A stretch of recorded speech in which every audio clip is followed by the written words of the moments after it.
টাঙ্গাইলের ভুয়াপুরের গোবিন্দাসী খালটি একসময় আশীর্বাদ হলেও এখন পরিণত হয়েছে অভিশাপে।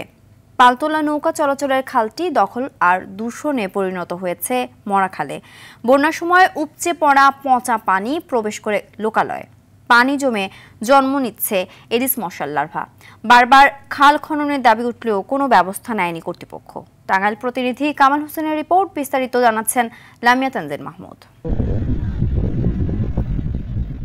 মরা খালে পরিণত হয়েছে টাঙ্গাইলের ভুয়াপুর উপজেলার গোবিন্দাসী খাল।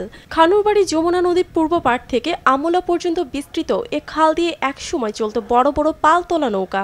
ব্যবসায়ীরা প্রতিষ্ঠানে মালামাল আনা নেওয়া ও যাতায়াত করতেন নৌকায়। কালের পরিক্রমায় দখল বাণিজ্যে শুরু হয়ে গেছে এ খালটি। খালের কিছু জায়গায় অবৈধভাবে নির্মাণ করা হয়েছে ঘরবাড়ির দোকানপাট সহ নানা স্থাপনা। কিছু জায়গা পরিণত হয়েছে ময়লার ভাগাড়ে। পানির গতিপথ বন্ধ হয়ে যাওয়ায় বর্ষা মৌসুমে তলিয়ে যায় ঘরবাড়ি ও বাজার। পানির দুর্গন্ধে মারাত্মকভাবে দূষিত হচ্ছে পরিবেশও। জন্ম নিচ্ছে এডিস মশার লার্ভা। সেচ ব্যবস্থা বাধাগ্রস্ত হওয়ায় প্রভাব পড়েছে কৃষি জমিতেও। অনাবাদি রয়ে যাচ্ছে জমি, নষ্ট হচ্ছে ফসল। খাল খননের দাবি উঠলেও প্রশাসনের পক্ষ থেকে মিলছে না কোনো সমাধান।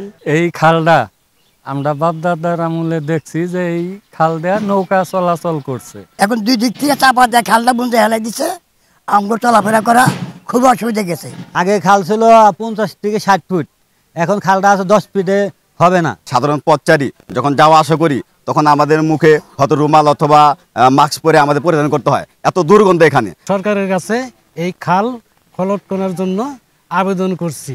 খাল পুনরুদ্ধারের প্রাথমিক কাজ শুরু হয়েছে, দ্রুতই দখলমুক্ত করা হবে বলে আশ্বাস দিলেন উপজেলা নির্বাহী কর্মকর্তা। খালের অংশটি সেটি শনাক্তকরণ করে এটি আমরা আইনানুগভাবে উচ্ছেদের কার্যক্রম গ্রহণ করব এবং আমরা অতি শীঘ্রই আশা করছি এটি জনসাধারণের জন্য জনস্বার্থে খালটি উন্মুক্ত করব যেন পরিবেশ সংরক্ষিত থাকে।